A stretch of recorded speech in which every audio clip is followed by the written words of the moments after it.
మధ్యకాలంలో విశాఖపట్నంలోను విజయవాడలోను పబ్లిక్గా మర్డర్లు అయితే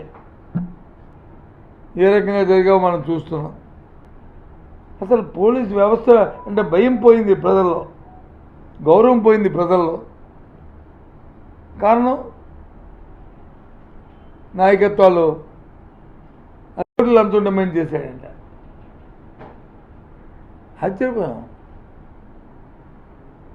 5 కోట్లు ఏంటి, లంచం ఏంటి అంటే ఎందుకు బరి తెగించారు? ఎప్పుడు కూడా తదారాజా యథా ప్రజ, పరిపాలించేవాడు కానీ సవ్యంగా పద్ధతిగా చట్టబద్ధంగా గౌరవంగా నిజాయితీతో పరిపాలిస్తే పర్వాలే. పరిపాలన కానీ లోపభూయిస్తూ ఉండి వెస్టర్న్ ఇంట్రెస్ట్ ఉండి ఉంటే వచ్చే అనర్థాలే ఇవి. ఆటోమేటిక్గా కింద ఉన్న అధికారులు, కింద ఉన్న నాయకులు, కింద స్థాయిలో ఉన్న వాళ్ళు ఇంకా అదే పని కింద ఉంటారు. అందుకే ఇవన్నీ కూడా జరుగుతుంది. అందుకే చెప్పాను, ఏదో మళ్ళీ అడిగితే మీ ప్రభుత్వం జరగలేదండి అని మన. అందుకే ఒకసారి 5 సంవత్సరాల వరకు లిస్టు, 14 సంవత్సరాల లిస్టు వేయండి, 14 నెలల లిస్టు. నేను అడుగుతుంది మళ్ళీ 14 నుంచి 19 5 సంవత్సరాలు కాదు, ఓన్లీ 19, 24 మాకే ఉండేది. ఈ 14 నెలల జరిగింది చాలు, 5 సంవత్సరాలు తీయండి. ఇంకా అవి కలిపితే ఇంకా ఇన్ని అయిపోతాయి. అవన్నీ అనొద్దు. ఈ 14 నెలల కాలంలో పెట్టుకోండి చాలు. ఎన్ని దౌర్జన్యాలు జరిగాయి, ఎన్ని దోపిడీలు జరిగాయి, ఎంత అక్రమాలు జరిగాయి, ఎన్ని మానభంగాలు జరిగాయి, ఎన్ని అకృత్యాలు జరిగినాయి. అవన్నీ ఎన్నికలు జరుగుతున్నప్పుడు ఎవరైనా ఒక కంప్లైంట్ ఇస్తే ఎన్నికలు అయిన తర్వాత వాళ్ళని అరెస్ట్ చేయడానికి చూస్తారు. ఎందుకు? ఎన్నికల్లో ఓటు స్వచ్ఛంగా వేసుకోవడానికి. లేదు వాళ్ళతో వెళ్తారు, ఏదో బయట వాళ్ళు. అప్పుడే బయట వాళ్ళు అయితే బోర్డు కట్టించారు, 100 గొంతులు కట్టించారు, చేస్తారు. కానీ అది తీసుకెళ్ళి ఖర్చులో తీసుకోవడం ఏంటి? మరి ఇంకా ప్రజాస్వామ్యం ఎక్కడుంది? అంటే ప్రజాస్వామ్యం తొంగలో తొక్కినట్టే కదా, చట్టాన్ని చేతిలో తీసుకున్నట్టే కదా. ఈ రకంగా ఇవాళ ఈ ప్రభుత్వం చాలా దురదృష్టం. సామాన్యుడికి ప్రజలకు కావాల్సిన కార్యక్రమాల మీద ప్రభుత్వం దృష్టి పెట్టట్లేదు. పరిపాలన వచ్చి స్తంభించిపోయింది. ఎక్కడా కూడా పరిపాలన లేదు. ఏ విషయానికి కూడా కంపేర్ చేయమనండి. ఇప్పుడు మీరైనా సరే చూసుకొని 4 రోజులు ఒక స్టడీ చేసి మళ్ళీ పిల్లల్ని వస్తాను ఏబిసిడి అని అలా తెలుసుకోమనండి. అడగండి నన్ను, నేను కంపేర్ అని చెప్తాం. లేదు,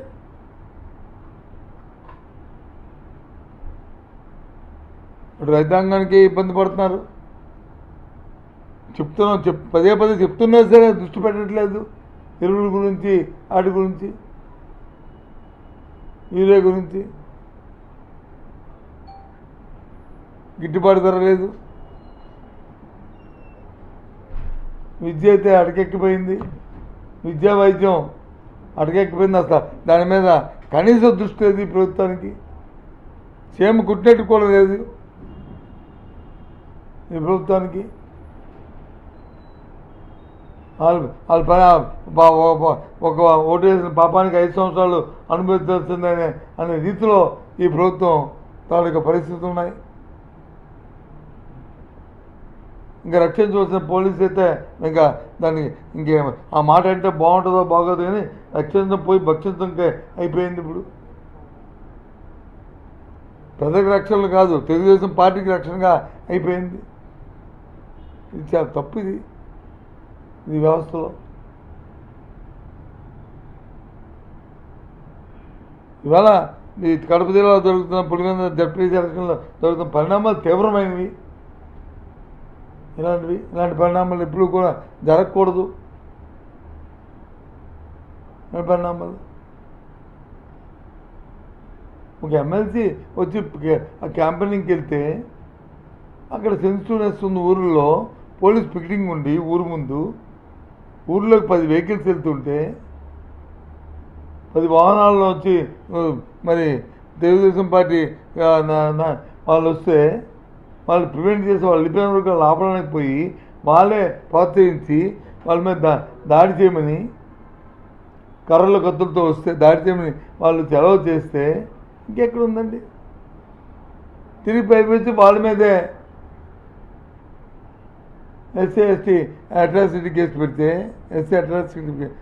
కేసు పెట్టి వాళ్ళని కస్టడీలో తీసుకుంటే ఇంకా నిజాయితీ ఎక్కడుంది? పోయిన ప్రభుత్వం ఇక్కడ చేసిన ద్రోహం చూస్తే చాలా దుర్మార్గం. ఒకప్పుడు ఏజెన్సీ ప్రాంతం అంటే దేశమంతా కూడా చెడుగా ఆలోచించేవాళ్ళు. గంజాయి ప్రాంతమని, దేశాన్ని మనం నష్టపరుస్తున్నామని, జాతిని నిర్వీర్యం చేస్తున్నామని మన మీద అపోహ చేశారు. నేను వచ్చిన తర్వాతనే ఒకటే ఆలోచించాను, గంజాయి అనేది మన పిల్లలకు హానికరం, అలాంటిది జరగడానికి వీలు లేదని ఒక పిలిపించాను. సే నో టు గంజాయి అన్నాను. మీరందరూ స్పందించారు.